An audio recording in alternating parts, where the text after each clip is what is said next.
የበላይን ማክበር ትክክል ነው ይላል። አቻን እኩያን ማክበር ደግሞ ተገቢ ነው ብለው ይናገራል።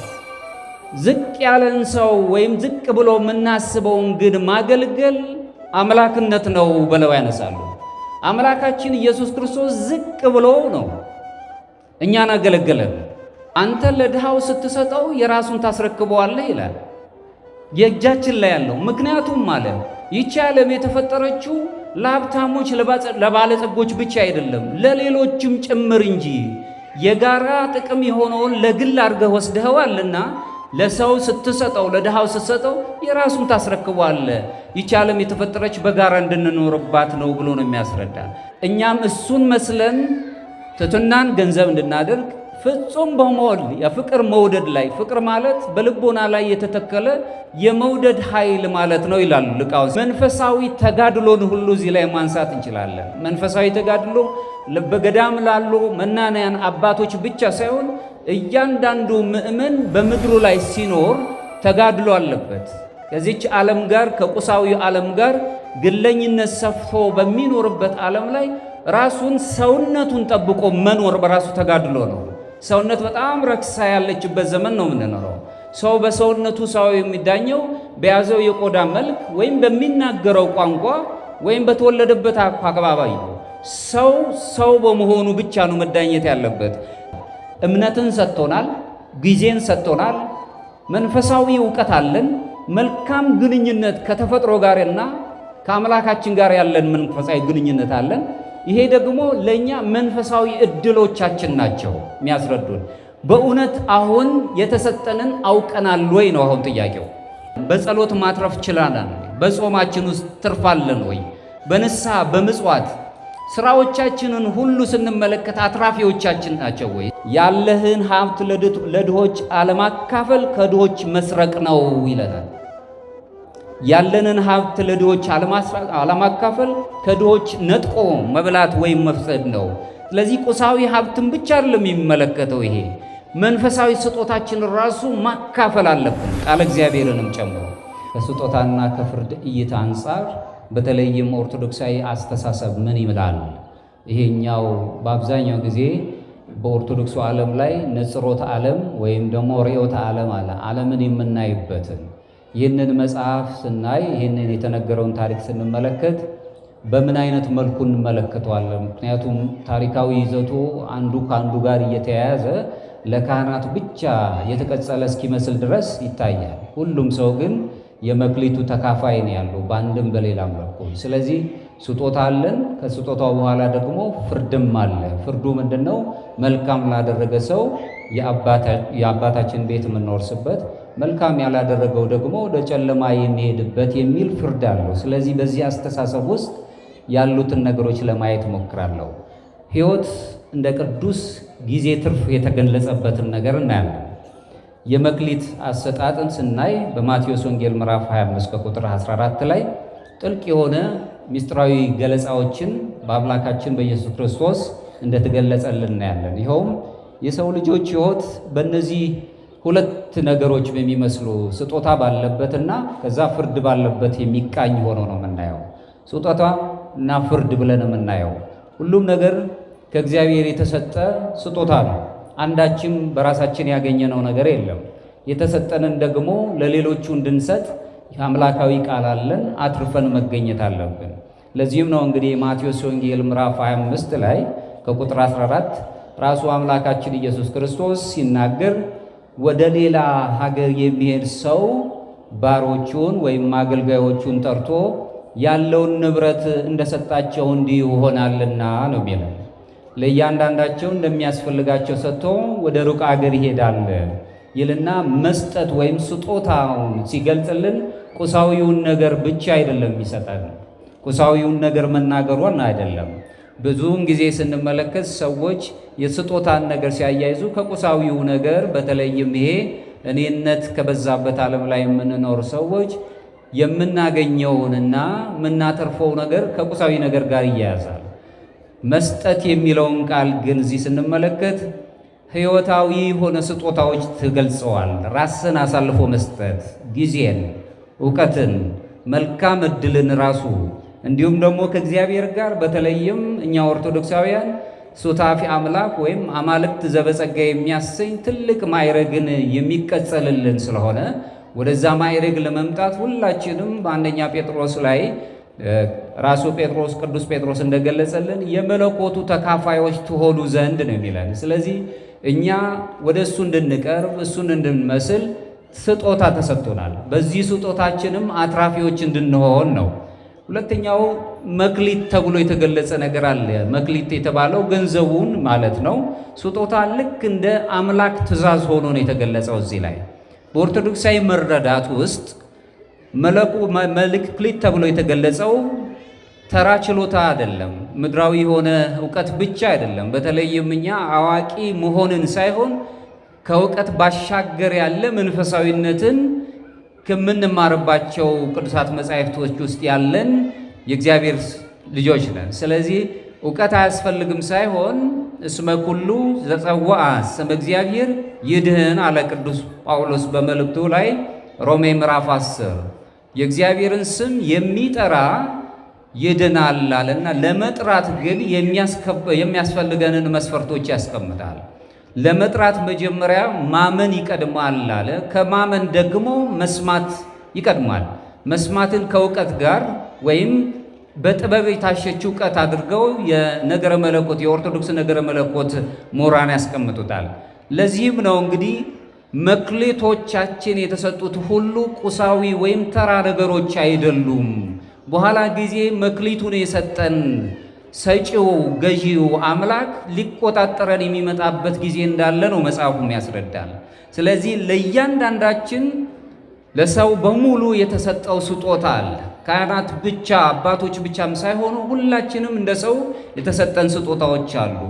ይህንንም ስጦታ መለኮታዊ ጸጋ በማለት የነገረ መለኮት ምሁራን ያስቀምጣሉ። ለዚህም በአምስተኛው ክፍለ ዘመን የነበረው ታላቁ ዮሐንስ አፈወርቅ ሲናገር መክሊት ማለት ገንዘብ ብቻ ማለት አይደለም፣ በአደራ የተሰጠን ነገር ሁሉ የሚያጠቃልል ነው። ይኸውም መንፈሳዊ ስጦታ፣ መንፈሳዊ ዕውቀት፣ አሁን በእጃችን ላይ የተሰጡትንም ደግሞ ቁሳዊ ሀብቶችን ሁሉ ያጠቃልላል ይላል። ስለዚህ ከዚህ ተነስተን ያልተሰጠን ነገር የለም። ለእያንዳንዳችን መንፈሳዊ ሀብት ተሰጥቶናል ማለት ነው። ልበ አምላክ በዚሁ መልእክት ላይ ስንመለከት ቁሳዊውን ነገርም ይሁን መንፈሳዊ ነገር የተሰጡንን ነገሮች በአግባብ እንድንጠቀምባቸው ቅዱስ ጳውሎስ በአንደኛ ቆሮንቶስ ምዕራፍ 4 ከቁጥር 7 ላይ ያልተቀበልከው ምን አለ ይላል። ሁላችንም ያልተቀበልነው ምን አለ? ገንዘብ ያላደረግናቸው ነገሮች ምን አለ ብሎ ጥያቄን ያነሳል። ስለዚህ የመክሊቶቹ መለያየት ራሱ 5 2 እና 1 ነው እንደየአቅም የተሰጠው። የመለያየቱ ምስጢር የነገረ መለኮት ምሁራን ሲያስቀምጡ የአድሎ ወይም ደግሞ የተከፍሎ ስሜት አይደለም፣ እኩል አለመሆኑን የሚያሳይ አይደለም፣ ግን ችሎታችንን አቅማችንን የመለካት ጥበብ ነው በማለት ነው የሚገልጹት። የእግዚአብሔር ጥበብ የተሞላው ወይም ደግሞ መለኮታዊ አሰራሩን እንድናደንቅበት የተሰጠ እንጂ እንደያንዳንዳችን የተሰጠ አንዳንድ ጊዜ በራሳችን የምንገልጸው የተሰጠኝ ጥቂት ነው ብለን እናስብ እንችላለን። ለሰው ልጅ ብዙ ነገሮች ተሰጥቶታል። ነገር ግን በአቅማችን ደግሞ እንድናተርፈው እንጠየቃለን። ለእያንዳንዱ ሰው የተሰጠው እንደ አቅሙ ነው። ይኸውም ማለት እግዚአብሔር አስቀድሞ ማወቅንና የማወቅ ዓላማን ለሁላችንም ሰጥቶናል። ስለዚህ በተለይም በምዕራቡ ዓለም የተቃኘውን የነገረ መለኮት ትምህርት ሳይሆን በምስራቁ ቤት ወይም ኦሪየንታል ቤተክርስቲያን ውስጥ ያለችው ቤተክርስቲያን በዛ ውስጥ ያለን የማወቅ ነፃነት አለን ብለን ነው የምናስበው። የማወቅ ወይም አይምሮ ግዕዛን አለን ብለን ነው። ይህ ስጦታ ነው፣ ለሰው ልጆች በሙሉ የተሰጠ ስጦታ ነው። በዚህ ውስጥ ሕይወታችን እንድንቃኝ ነው። ነባቤ መለኮት ቅዱስ ጎርጎርዮስ ሲናገር ዘእንዝናዙ እግዚአብሔር ስጦታዎቹን የሚለካው በእኩልነት ሳይሆን ብቁ በሆነ መለኪያ፣ ተገቢ በሆነ መለኪያ ነው። ይህም እያንዳንዱ በራሱ ልክ ፍጹም ይሆን ዘንድ ስጦታዎቹን ይለካቸዋል በማለት ይነግረናል። ስለዚህ በእግዚአብሔር መንግሥት አድሎ የለም፣ እንደየአቅማችን ይሰጠናል ማለት ነው። ስጦታችን ግን ከእኛ ጋር የእግዚአብሔር ስጦታ የተሰጠን ስጦታና የኛ ደግሞ ወጥቶ ወርዶ ማትረፍ ግን ራሱን የቻለ ቅንጅታዊ ውህደትን ይጠይቃል። በሌላው በተለይም በዚህ በግሪክኛው ከሚነገሩት ነገሮች አንሱ የሰው ልጆች ተግባርና የእግዚአብሔር ስጦታ መገናኘት አለባቸው። ሁለቱ ታማኞች ምሳሌ ሊሆኑ ይችላሉ። በዚህ ሁለቱም ታማኞች የሆኑት ያተረፉት እጥፍ 5 ያገኘው 10 ያደረገው፣ 2 ያገኘው ደግሞ 4 ያደረገው። እነዚህ የሚያሳዩት ሂደው የተሰጣቸውን ስጦታ ማትረፋቸውን ነው። ሂደው ነገዱበት። ይህ የኦርቶዶክሳዊ ቅንጅታዊ ውህደት ትምህርት ላይ የሚነገር ሲነርጂያ የሚለው በግሪክኛው ማለት ነው። ቅንጅት ያለው ሕይወት እንዲኖረን ያደርገናል። ይኸውም በመለኮታዊ ጸጋ እና በሰው ልጆች ወጥቶ ወርዶ የማትረፍ በስነ ምግባር መገለጥ፣ በሃይማኖት መኖር፣ ዕውቀትን በጥበብ መግለጥ፣ እነዚህ ሁለቱ መገናኘት ሲችሉ ፍጹም የሆነውን ሁለቱን የመክሊት ባለቤቶች የሆኑ ያተረፉትን ሰዎች ምሳሌ ይዞ መገኘት ይቻላል ነው።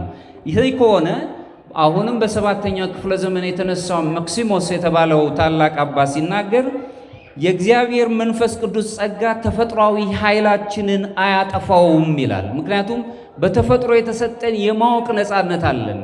ወጥተን ወርደን ለቸርነት የሚያበቁ ነገሮች ሰርተን እንድንል ይህንን ተፈጥሯዊ ጸጋ አያጠፋውም፣ ይልቁንም ወደ ሥራ እንድንሰማራ ያነቃቀዋል እንጂ ነው የሚለው። ስለዚህ እግዚአብሔር ይሰጠናል፣ የሰጠንን ደግሞ ማትረፍ ይጠበቅብናል ማለት ነው። ለዚህም ነው ሁለቱ አገልጋዮች ባለ 5ቱና ባለ 2ቱ መክሊቶቻቸውን አላጠፉትም። ከነሱም ያገኙት የተገኘ ግኝት እንጂ ራሳቸው እንዲሁ ዝም ብሎ የወሰዱት አይደለም። በዚህ ውስጥ እንዲኖር የሚያደርጉ ነገር ግን በታማኝነት በመስራት ስጦታቸውን አበዙት፣ አተረፉበት። በተመሳሳይ መልኩ ድህነት በራሱ ዝም ብሎ የሚገኝ ነገር አይደለም። ለመዳን እኛ የነገረ ትምህርት የምናውቅ ክርስቶሳውያን ወይም ደግሞ ነገረ መለኮትን የምናውቅ መንፈሳውያን ነን።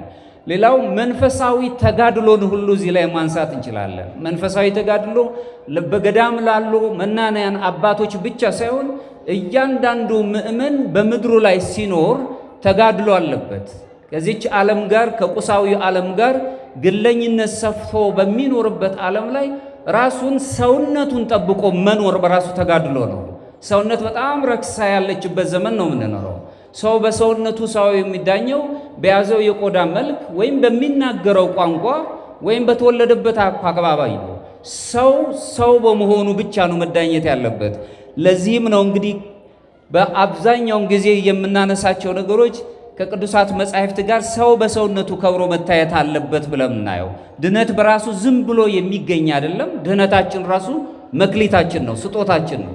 ወደ እግዚአብሔር የምንቀርብበት እሱን የምንመስልበትና ሱታፊ አምላክ አግኝተን ወደ ክብሩ ወደ ተልቆ ክብር የምንቀርብበት ድህነታችን ራሱ ስጦታችን ነው። በዚህ መንፈሳዊው ስጦታችን መንፈሳዊ ተጋድሎም አለብን። ዝም ብሎ ሁሉ ነገሮች ይቀናሉ ተብሎ አይታሰብም። ስለዚህ በዚህ ውስጥ ተአቅቦአዊ ሕይወቱን እናገኛለን። ገዳማውያን ብቻ ሳይሆኑ ተአቅቦን የሚያገኙት ምዕመናንም በዓለም ላይ የሚኖሩት ጸሎት ተአቅቦ ነው፣ ስግደት ተአቅቦ ነው፣ ምጽዋት ተአቅቦ ነው ራሱን የቻለ።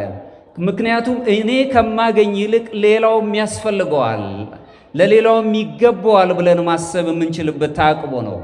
ተአቅቦአዊ ሕይወታችን ወይም ደግሞ ተጋድሎ ያለበት ሕይወታችን አምላካችን እንዳስተማረን ራሳችንን ከፍ በማድረግ ሳይሆን ትሕትናን ይዘን ዝቅታን ተመልክተን በፍቅር የምንገለጽ ሰዎች መሆን እንዳለብን ነው የሚያሳየን። ለምን ሊቃውንቱ ሲናገሩ የበላይን ማክበር ትክክል ነው ይላል፣ አቻን እኩያን ማክበር ደግሞ ተገቢ ነው ብለው ይናገራል። ዝቅ ያለን ሰው ወይም ዝቅ ብሎ የምናስበውን ግን ማገልገል አምላክነት ነው ብለው ያነሳሉ። አምላካችን ኢየሱስ ክርስቶስ ዝቅ ብሎ ነው እኛን አገለገለን። ለእያንዳንዳችን መክሊት ሰጠን፣ አትርፈን እንድንመጣ ዝቅ ብታን ተማርን። ከፍ ማለት የሚወድ ዝቅ ማለት አለበት። ዝቅታውን አምላክ በጣም መጻተኞች ናቸው፣ ቀራጮች ናቸው፣ በዘመናቸው በዓለም ላይ ብዙ አጸያፊ ስራዎችን ሰርተዋል ተብለው በማህበረሰቡ የተገለሉትን ሁሉ እርሱ እየጠራ አቀረባቸው፣ መልካምም ነገር አደረገላቸው። ደዌያትን ፈወሰ፣ ሙታንን ሁሉ አስነሳ። ይሄ ሁሉ ሆኖ ለእኛ ደግሞ ትልቅ ስጦታን ሰጠን። እኛም እሱን መስለን ትሕትናን ገንዘብ እንድናደርግ ፍጹም በመሆን የፍቅር መውደድ ላይ ፍቅር ማለት በልቦና ላይ የተተከለ የመውደድ ኃይል ማለት ነው ይላሉ ሊቃውንት ሲናገሩ። ፍቅር ማለት ቃላት ብቻ ሳይሆኑ በተግባር ሊፈጸም የሚችል እኔ መኖር እንደሚያስፈልገኝ ወንድሜም መኖር ያስፈልገዋል፣ እኔ መብላት እንደሚያስፈልገኝ ሌላውም መብላት ያስፈልገዋል ብሎ ማሰብ። በዚሁ ላይ የቂሳርያው ቅዱስ ባስልዮስ ታላቅ አባት ሲናገር አቅም የለኝም አትበል አለ።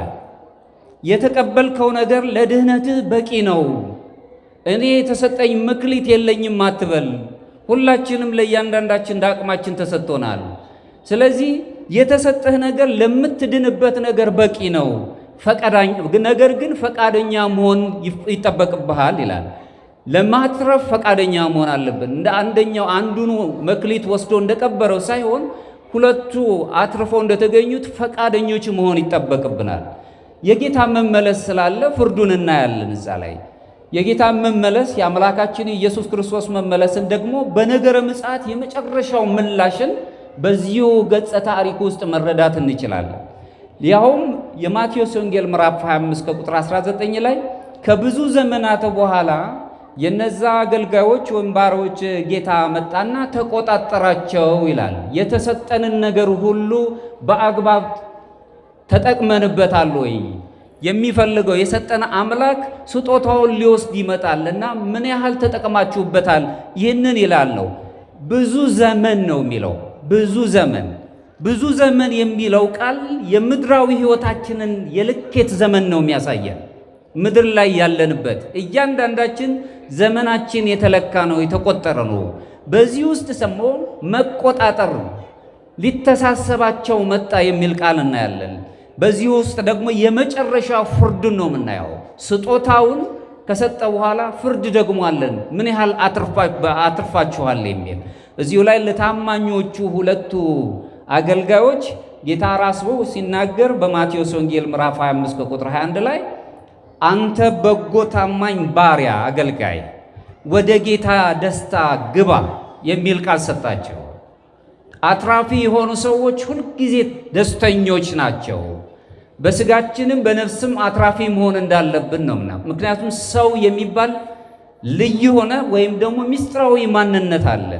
እዚህ ላይ ደስታን ነው የሚያነሳው። ደስ የሚለውን ወደ ደስታ ግባ።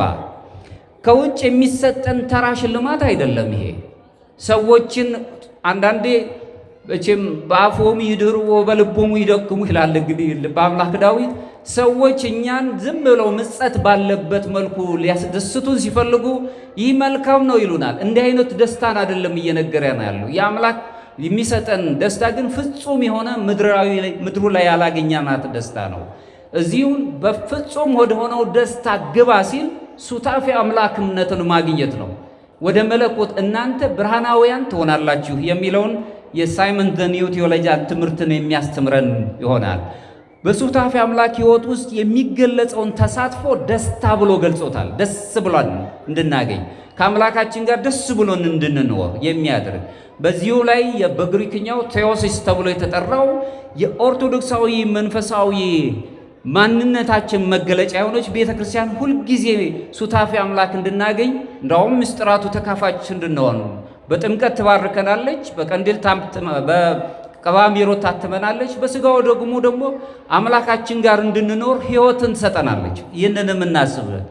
ቅዱስ አትናቴዎስ እስክንድርያው ሲናገር ምን ይላል? እዚሁ ላይ ሱታፊ አምላክነትን በገለጸበት አንቀጹ ሰው አማልክት ዘበጸጋ ይሆን ዘንድ የእግዚአብሔር ቃል ሰው ሆነ ይለናል። አምላካችን የእኛን ሰውነት አክብሮ ሰው ሲሆን አማልክት ዘበጸጋ እንድንሆን ነው። የስጦታ አማልክት እንድንሆን ወይም ታናናሽ አማልክት እንድንሆን። ይህ ማለት ወደ እሱ ወደ ክብሩ ወደ ፈጠረን አምላክ የምንቀርብበት የመጨረሻው ኦርቶዶክሳዊ መንፈሳዊነት ወይም ንጽሐ ልቦና ላይ የምንደርስበት ንጽሐ ነፍስ፣ ንጽሐ ሥጋ፣ ንጽሐ ነፍስ፣ ንጽሐ ልቦና የምትባለው ማዕረግ ላይ እንድንደርስ። ስለዚህ እነዚህ ታማኞቹ ሁለቱ ታማኞቹ አገልጋዮች ዋጋቸው ሱታፊ አምላክ ማግኘት ደስታ እንደነበር ነው። የደስታው ባለቤት አምላካቸው የሰጣቸው። ለሁላችንም ይሄን ለማግኘት ለመስጠት አምላካችን የታመነ ነው። ስለዚህ ታማኝ መጋቢ ወይም አገልጋይ ዋጋው ራሱ ከእግዚአብሔር ጋር አንድ ሆኖ መኖር ነው። ከእግዚአብሔር ጋር አንድ ሆነን ለመኖር በክብሩ በቅዱሳኑ ከተማ ቅዱስ ቅዱስ ቅዱስ እያለንን ለመኖር ሁላችንም የተሰጠንን መክሊታችንን ማትረፍ አለብን። ሌላው ፍርድ ብለን ያነሳ ነው ጸጋን ወይም ስጦታን ችላ ማለትን ነው የሚያሳየው። ችላ ያሉት ሰዎች ፍርዱ ይጠነክራል። የተሰጠንን ስጦታ አለማትረፍ። ያልታመነው አገልጋይ ይህንን ያስታውሰናል። ያልታመነው አገልጋይ የነበረዋን አንዲቷን መክሊት ስጦታውን ሳያተርፍበት ሸሽጎት እንዳስቀመጠ ነው መጽሐፉ ያስረዳል በምሳሌያዊ አንቀጽ ላይ። ይህ መጨረሻው ግን ጨለማ ውስጥ መጣለው፣ ወደ ጨለማ ጣሉት የሚል ነው የምናየው የማቴዎስ ወንጌል ምዕራፍ 25 ከቁጥር 30። በኦርቶዶክሳዊ የነጻነትና የህብረት መለኮታዊ እይታ ውስጥ ጨለማን በራሱ ከእግዚአብሔር መራቅ ጋር የተያያዘ ነው የምታገናኘው። እግዚአብሔር ቅጣትን እንደ ሕጋዊ ድንጋጌ አድርጎ የሚወስድ ባይሆንም ከውጭ የሚመጣብን ግን ራሱ በራሳችን የፈጠርናቸው ጥፋቶች ለፍርድ እንድንበቃ ያደርጉናል። ይህም ፍርድ ደግሞ ነፍስን ራሱ እስኪያስጨንቃት ይደርሳል። ጨለማ ውስጥ መግባትን በጨለማ የሚነው ቃልን ስናይ ቦታን ያሳየናል። ጨለማ ወደ ጨለማ ስፍራ ውሰዱት። ጨለማ ስፍራ እንዳለ እናያለን። ያውም የህልውናን ሁኔታ በተለይ የሰው ልጆች ከክፋት ጋር ሰው በምድር ላይ በደል በበደልን ጊዜ የምናገኛቸው እነዚህን የመሰሉ አስከፊና አሰቃቂ ቦታዎች የእኛን ማንነት በኋላ ጊዜ ህልውናችንን ይለኩታል። ከዚህ እግዚአብሔር እንዲጠብቀን በመክሊታችን አትራፊዎች መሆን አለበት፣ ስጦታችን ማለት ነው። ለእግዚአብሔር ዝግጁ ሆኖ ለመኖር የተመረጠ ህይወት ሊኖረን ይገባናል። ዝግጁዎች መሆን አለብን። ለእያንዳንዱ ጊዜ የተዘጋጀን መሆን አለብን፣ አትራፊዎች ለመሆን። የዘኑሲስ ቅዱስ ጎርጎርዮስ ሲናገር ምን ይላል? በሰው ህይወት ውስጥ እግዚአብሔር አለመኖሩ ጨለማነትን ያሳያል ይላል። በህይወታችን ውስጥ በክፋት ምክንያት ምክንያታችንን ሳናተርፍ ከሰዎች ጋር በሰላም መኖርን ትተን በጸብ በክርክር ውስጥ መኖር ስንጀምር እግዚአብሔር ከኛ ይርቃል። ምክንያቱም እግዚአብሔር የሰላም አምላክ ነው፣ የደስታ አምላክ ነው። እግዚአብሔር በህይወታችን አለመኖሩ ደግሞ የጨለማን ትርጉም ይነግርብናል። ስለዚህ ቅዱስ ጎርጎርዮስ ዘኑሲስ ይህን ሲናገር በሰው ህይወት ውስጥ የእግዚአብሔር አለመኖር ጨለማነትን ያሳያል፣ ከእርሱ ደግሞ መለየት ልዩ የሆነ ስቃይን ያስከትላል ይላል። ከስቃይ ለመዳን ወደ ፍርዱ ወደ ጠነከረበት ነገር ውስጥ ላለመግባት ሁላችንም አትራፊዎች መሆን እንዳለብን ይነግረናል። ይህ ጨለማ በሚገርም ሁኔታ ተቃርኖን ያሳየናል። አንደኛው ነፍስ ይህንን የምትለማመደው እግዚአብሔር እንደ ብርሃኑ በመኖርን ነው። ምክንያቱም በነገረ መለኮት ትምህርት ውስጥ ዝም ብለን ሙሴ እግዚአብሔርን ለማየት ባልቻለባት ዘመን ተገልበ ብለን ከፊታችን ዞር በል፣ ምክንያቱም እሱን ማየት ባለመቻሉ ምክንያት ከፊታችን ዞራል። እዚሁ ነገረ መለኮት ማለት መንፈሳዊ የሆነ ድቅድቅ ጨለማ የሚባል ነገር አለ። ያ ማለት ምናልባት ከትርጉሙ ራቅ ሊል ይችላል። ያ ማለት ግን አዎንታዊ አሉታዊ የሆነውን ጨለማ አይደለም ያነሳው። እኛ ፀሐይን ትክ ብለን ማየት ሳንችል ስንቀር አይናችን ይጨልምብናል። ይሄ የሆነው የኛ የአይን ብርሃንና የፀሐይ ብርሃን መዋሃድ ስላቃታቸው፣ እግዚአብሔር ደግሞ ፀሐይን ፍጥረታትን የፈጠረ አምላክ ብርሃኑ በጣም እጅግ ረቂቅ ነው። እሱን ማየት ስለማንችል እኛ የአይናችን ብርሃን ይከለላል፣ ጨለማው እኛ ጋር ይሆናል። ስለዚህ በዚህ በአዎንታዊው የነገረ መለኮት ትምህርት ውስጥ ተቃርኖን የምናየው ጨለማ የሚለውን በሌላ መልኩ በአሉታዊ ተገልጾ እንመለከተዋለን። ነገር ግን እነርሱን የገፋች ነፍስ አምላካችንን ኢየሱስ ክርስቶስን የገፋች ነፍስ ብርሃኗን ማጣት ትጀምራለች። ብርሃናችንን እንዳናጣ ወደ ጨለማ ውሰዱት የተባለው አሁን በዓለም ላይ ስንኖር ብርሃናውያን እንድንኖር ሁልጊዜ በሕይወታችን ውስጥ እግዚአብሔር እንዲኖር ራሳችን ማትረፍ አለብን። ከሰዎች ጋር በሰላም መኖር። የሶርያው ታላቅ አባት ቅዱስ ይስሐቅ ወይም ማር ይስሐቅ ተብሎ የታወቀው ታላቅ አባት ሲናገር በገሃነም የሚቀመጡ በፍቅር አለንጋ ይገረፋሉ ይላል። በጨለማ ውስጥ የሚኖሩ በምድር ላይ ሆነን ራሱ የዓለም እሳቤዎች አሁን በጣም ያስጨንቃሉ፣ አያረጋጉም፣ ሰላም አይሰጡም። ሰዎች አሁን በውጣ ውረድ ውስጥ ነው ያሉት። ሰው አሁን ስለሚኖረው ነገር በጣም በጭንቀት ውስጥ ነው ያለው። የሚያስጨንቅ ነገር ይበዛበታል። ከሚያስጨንቀው ነገር መውጣት ካልቻለንና ከበደል መውጣት ካልቻለን ቅዱስ ይስሐቅ እንደሚነግረን በገሃነም የሚቀመጡ በፍቅር አለንጋ ይገረፋሉ ነው የሚለው። ምክንያቱም ፍቅር ራሱን የቻለ ለሰዎች ምግብም ነው። ሰዎችን እንፈልግ። ብዙ ሰዎች አሁን ከምግብ ይልቅ የሰው ፍቅር ይርባቸዋል። በአብዛኛው በተለይም ደግሞ አበሾች ነን እኛ በቃላት ስጡን ቸግሮናል ለማለት እናፍራለን። ዓይናችን ግን ይናገራል። የሰው ልጅ የሥነ ልቦና ምሁራን ከሚያስቀምጡት አንዱ ነገር የሰው ልጅ በአንደበቱ ከሚናገረው የበለጠ ዓይኑ ያወራል ነው የሚለው። ዓይናችን ውስጥ ብዙ መንከራተት አለ፣ ስቃይ አለ። በዚህ ጨለማ ዓለም ውስጥ ስንኖር ሁልጊዜ ፍቅርን ይዘን የምንሄድ ከሆነ በፍቅር ሁላችን እንጠገናለን፣ ከጨለማው እንወጣለን፣ ከጨለማው አስተሳሰብ። ስለዚህ ታማኝ ያልነበረው አገልጋይ ከእርሱ ባዕድ የሆነ ነገር አላመጣም፣ ከራሱ የሆነ ነገር አልተሰጠውም። የተሰጠውን ነው ማትረፍ ያልቻለው። ይልቁንም በአደራ የተሰጠውን ጸጋ ራሱን አልተቀበለውም። ራሱም ምክንያቱም ይሄ ነገር ሲመጣ ይቆጣጠረኛል፣ ስለዚህ ቀብሬ ላስቀምጠው ነው ያለው። አላተረፈበትም። ብዙ ሰዎች አሉ፣ እኛ በእጃችን የተሰጠን ብዕለ ጸጋ ይኖራል፣ ግን ጦም አዳሪዎች ደግሞ አሉ ወገኖቻችን፣ መብላት መጠጣት የማይችሉ። በአምስተኛው ክፍለ ዘመን ላይ የተነሳው የሚላኑ ቅዱስ አምብሮስ ሲናገር አንተ ለድሃው ስትሰጠው የራሱን ታስረክበዋለህ ይላል። የእጃችን ላይ ያለው ምክንያቱም ማለት ይቺ ዓለም የተፈጠረችው ለሀብታሞች ለባለጸጎች ብቻ አይደለም፣ ለሌሎችም ጭምር እንጂ የጋራ ጥቅም የሆነውን ለግል አድርገህ ወስደኸዋልና ለሰው ስትሰጠው፣ ለድሃው ስትሰጠው የራሱን ታስረክበዋለህ። ይቺ ዓለም የተፈጠረች በጋራ እንድንኖርባት ነው ብሎ ነው የሚያስረዳ። በስጦታና በፍርድ መካከል የሚኖሩት ኦርቶዶክሳዊ አስተሳሰብን በደንብ ማየት እንችላለን። እዚህ ላይ አሁን የምንገኘው ምስጢራዊ የጊዜ ክፍተት ላይ ነው ያለው። የጊዜ ክፍተት ውስጥ እናያለን። አንዱ በጣም ከፍተኛ የሆነ ነገሮች አሉት በምድር፣ አንደኛው ደግሞ ዝቅ ብሎ የበይ ተመልካች ሆኖ የሚኖርበት ዓለም ላይ ነው የምንኖረው። ይህንንም በመክሊቶቻችን ውስጥ እናያለን።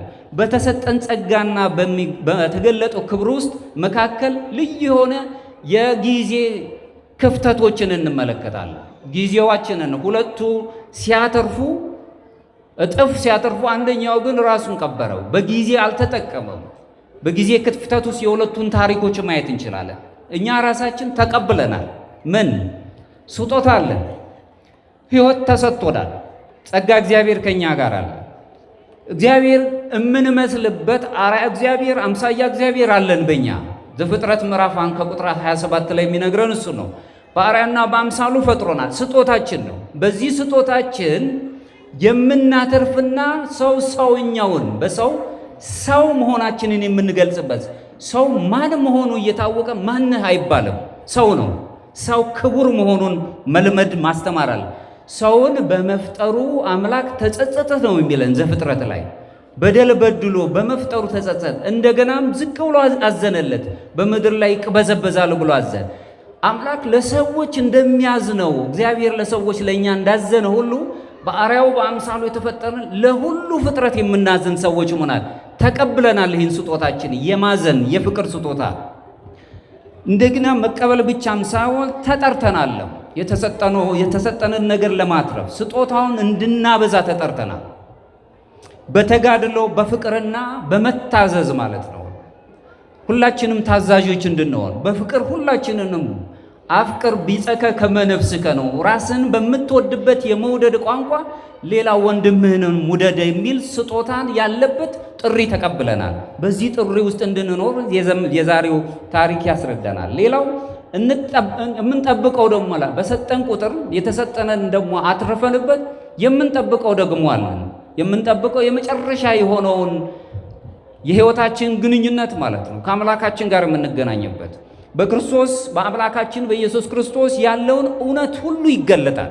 በዚህ በሚገለጥበት ጊዜ ሁላችን የት ጋር ነው የምንቆመው ብለን መጠየቅ አለብን። በምን በኩል እንገለጻለን? ይህ ውህደት በጣም በአብዛኛው ጊዜ የሚያስጨንቀን ቢሆንም እያንዳንዳችን እንደ ሕይወት መጋቢ ሆነንናል። ቤተሰቦች ለልጆቻችሁ ጠባቂዎች፣ መጋቢዎች ናቸው። አበነፍስ አባቶቻችን ለንስሐ ልጆቻቸው መጋቢዎች ናቸው፣ ጠባቂዎች ናቸው። ሁሉም ነገር በአደራ የተሰጠ ስለሆነ ካህናት ለምእመናን በአደራ ተሰጥተዋል። ምእመናንም የአደራ ልጆቻቸው ናቸው ለካህናት። እኛ ለአባቶቻችን እኛም የአደራ ልጆቻቸው ነን። ስለዚህ ሁላችንም በእያንዳንዳችን በየመጠናችን አደራ ተሰጥቶናል። አደራ ለሞት አገር ራሷ በአደራ እጅ ነው ያለችው። ሕዝብ በአደራ ውስጥ የሚቀመጥ ነው። ሁላችንም በስጦታ ውስጥ ነው ያለን። አንድም ነገር ከራሳችን የሆነ ነገር የለም። በስጦታ የተቀመጠ ነገር ነው ያለን። እንዲሁ በአጋጣሚ የተገኘ ነገር የለም። ሁላችንም በአጋጣሚ አልተገኘንም። በእግዚአብሔር ዕቅድ የተገኘንን። ሌላውም እንደዚሁ በእግዚአብሔር ዕቅድ የተገኘ ነው። አይደለም ሰዎች ይቅሩና በጣም በሚደንቅ ሁኔታ ከእጽዋት ጋር እንኳን ያለን ግንኙነት ከተፈጥሮ ከምንተነፍሰው አየር ጋር ልዩ ግንኙነት ነው ያለን።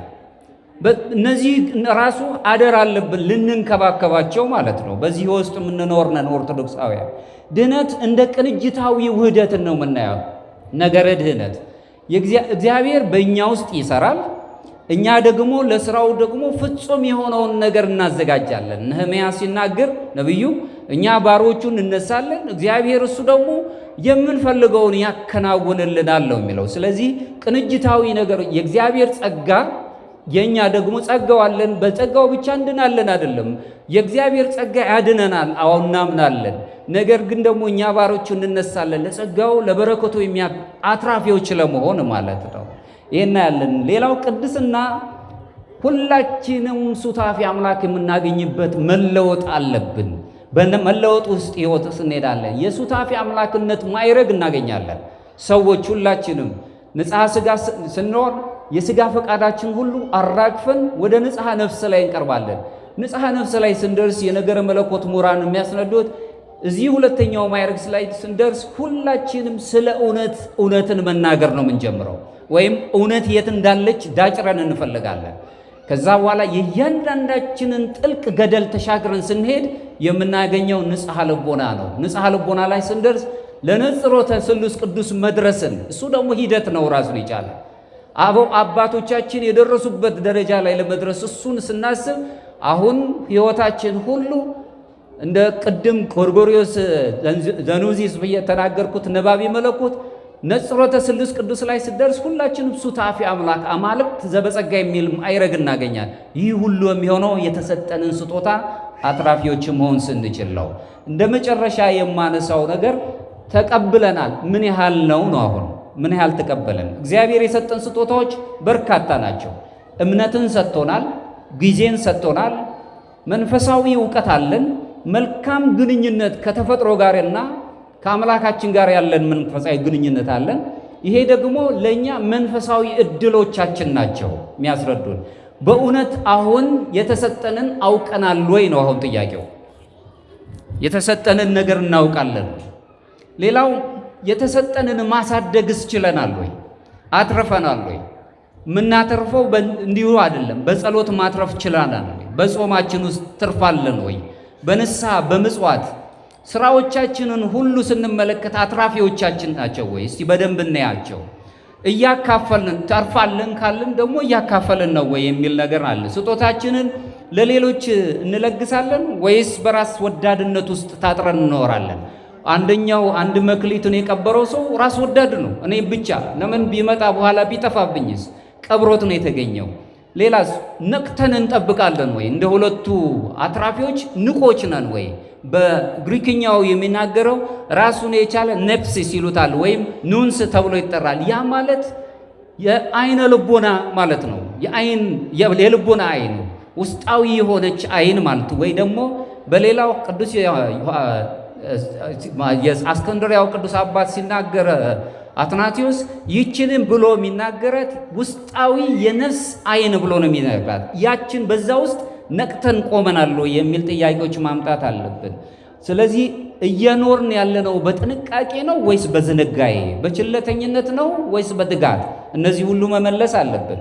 ለዚህም ነው ቅዱስ ዮሐንስ አፈወርቅ ሲናገር ያለህን ሀብት ለድሆች አለማካፈል ከድሆች መስረቅ ነው ይለናል።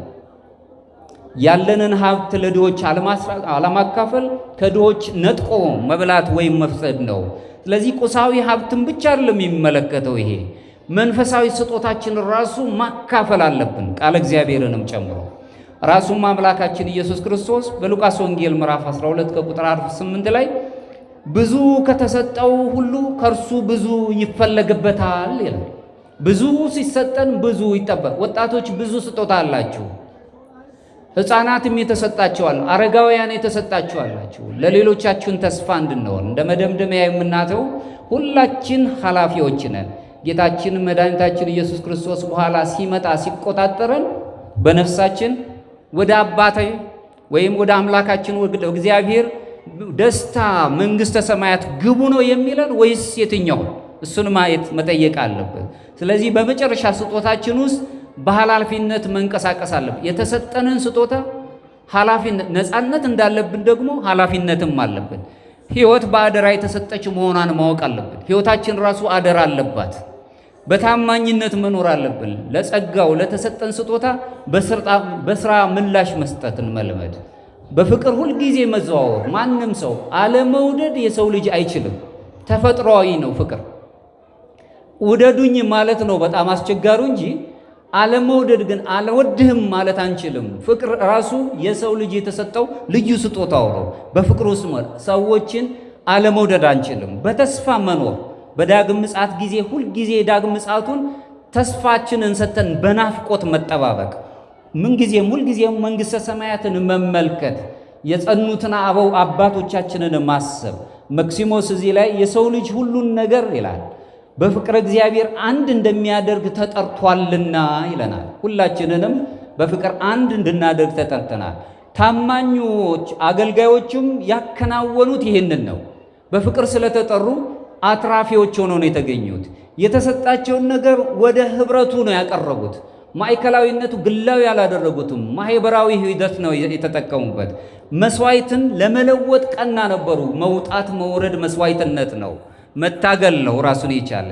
ስለዚህ የተሰጠን ስጦታን እኛ ራሳችን መናቅ የለብንም። የተሰጠንን ስጦታ ጋር ቀረቤታ የሆነ ግንዛቤ ሊኖረን ይገባል። በጸጋ የተሰጠንን ደግሞ እኛ በስጦታ ነው በልግስና መስጠት የምንችልበትን የአባቴ አንተ በጎ ታማኝ ባሪያ ወደ ጌታ ደስታ ግባ የሚለውን ማዕረግ አምላካችን እግዚአብሔር እንዲያሰማን ቅዱስ ፈቃዱ ይሆንልን። የአበው አምላክ ሁላችንን የሚታደገን ይቆየን። ከዚህ